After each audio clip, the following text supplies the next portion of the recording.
छत्रपती शिवरायांना मानाचा मुजरा करतो। भारतीय राज्यघटनेचे शिल्पकार भारतरत्न डॉक्टर बाबासाहेब आंबेडकर यांना मानवंदना अर्पित करतो।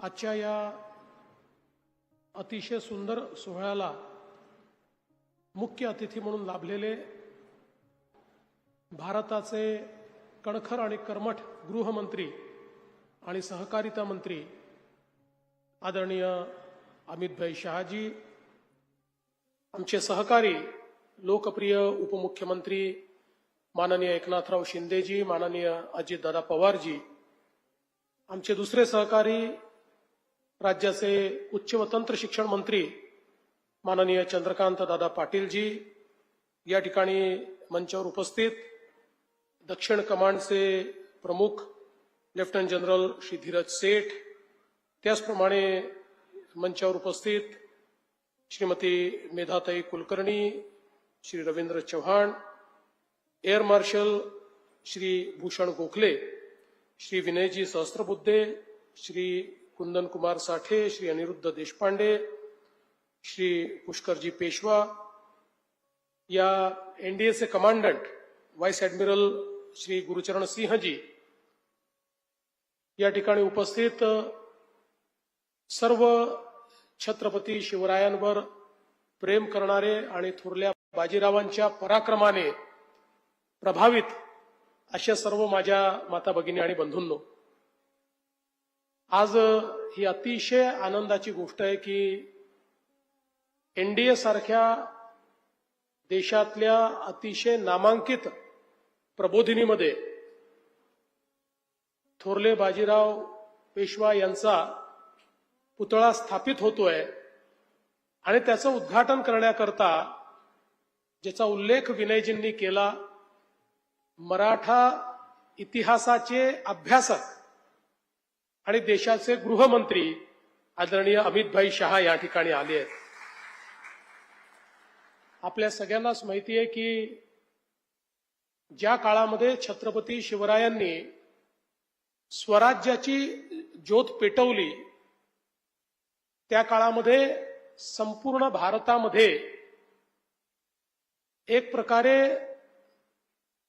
परकीय आक्रमकांना आम्ही स्वीकारलेला आहे अशी परिस्थिती होती, किंवा भारतातले अनेक मोठे मोठे राजे राजवाडे हे त्यांच्या अधिपत्याखाली काम करत होते।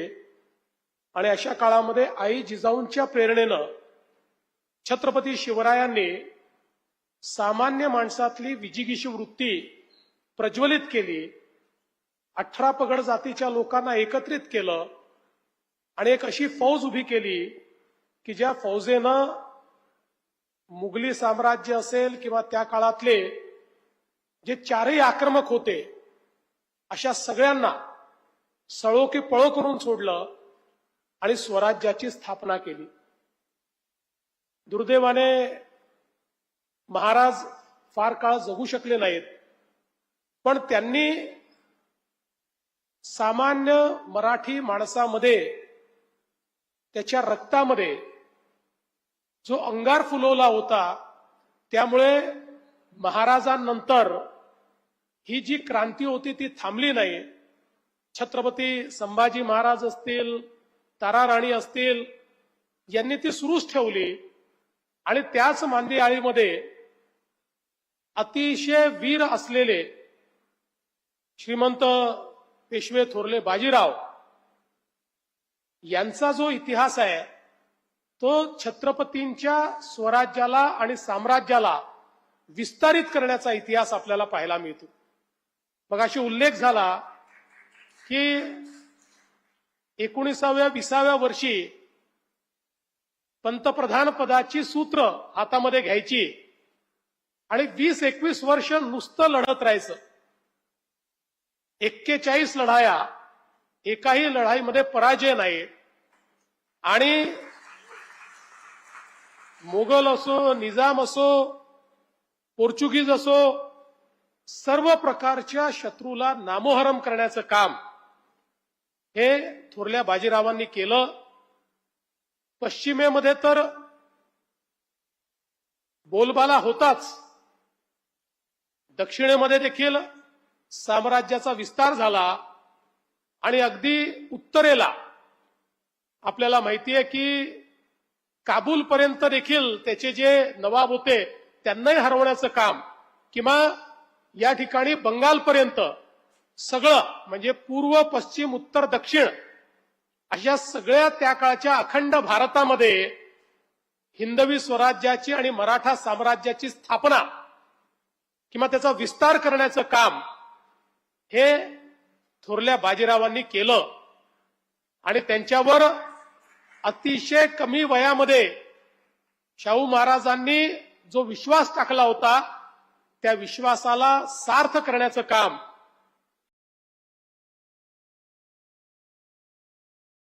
त्या माध्यमातून झालेलं आपल्याला पाहायला मिळालं.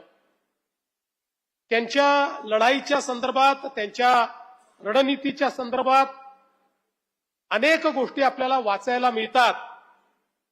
मगाशी गोखले साहेबांनी जसं सांगितलं की त्यांच्या लढाईमध्ये वेग ही त्यांची सगळ्यात मोठी रणनीती असायची आणि असं म्हणतात की जेव्हा मुघली साम्राज्याची सेना एका दिवसामध्ये 8 ते 10 किलोमीटर प्रवास करायची त्यावेळी अशा प्रकारची सेना थोरल्या बाजीरावांनी तयार केली होती की जी 60 ते 80 किलोमीटर संपूर्ण सेना प्रवास करू शकायची.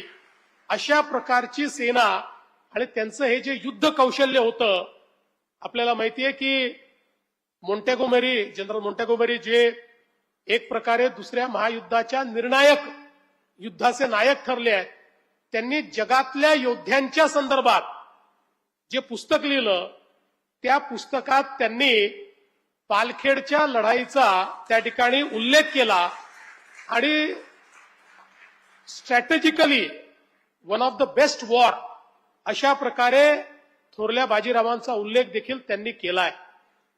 आणि म्हणूनच खऱ्या अर्थानं आपण जर बघितलं तर इंग्रजांनी आणि त्यानंतर काही प्रमाणात स्वकीयांनी देखील आमच्या इतिहासातल्या अनेक नायकांवर अन्याय केला. किंबहुना आपल्या हिंदवी स्वराज्याचा आणि मराठी साम्राज्याचा इतिहास आपल्या इतिहासातनं डिलीटच करून टाकला.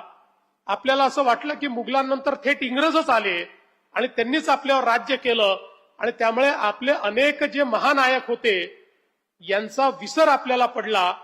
पण मला असं वाटतं की आज देशामध्ये पुन्हा एकदा माननीय मोदीजींच्या नेतृत्वामध्ये आमचे जे सगळे नायक आहेत या नायकांना आमच्या योद्ध्यांना आमच्या स्वातंत्र्य सेनानींना या ठिकाणी पुन्हा एकदा त्यांची आठवण करणं आणि त्यांचा इतिहास हा आपल्या पिढ्यांपर्यंत पोहोचला पाहिजे अशा प्रकारचा प्रयत्न सुरू आहे.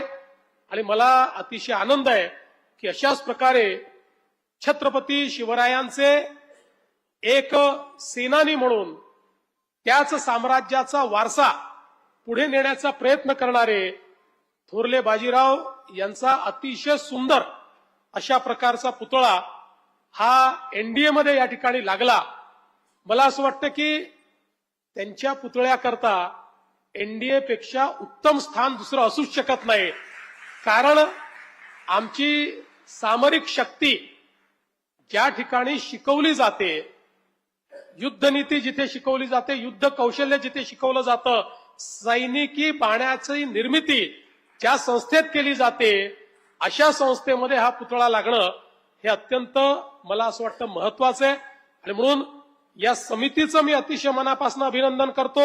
समितीसोबत ज्यांनी पुतळ्याकरता मदत केली, ज्यांनी या ठिकाणी पुतळा तयार केला, ज्यांनी आर्किटेक्ट म्हणून काम केलं त्यांचं मनापासून अभिनंदन करतो. विनयजी ज्यांनी याच्यामध्ये पुढाकार घेतला त्यांचे मनापासून अभिनंदन करतो. आणि विशेषतः आपल्या संपूर्ण मराठा इतिहासावर प्रचंड प्रेम करणारे माननीय अमितभाई शाह यांनी या पुतळ्याच्या निर्मितीमध्ये आलेल्या अडचणी दूर केल्या त्याबद्दल त्यांचे देखील मनापासून आभार मानतो आणि एनडीएचेही मनापासून आभार मानतो. आणि माझे 2 शब्द संपवतो. धन्यवाद. जय हिंद, जय महाराष्ट्र. धन्यवाद माननीय देवेंद्रजी. आपण आपल्या व्याख्यानामध्ये पालखेडच्या लढाईचा उल्लेख केला. आपल्याला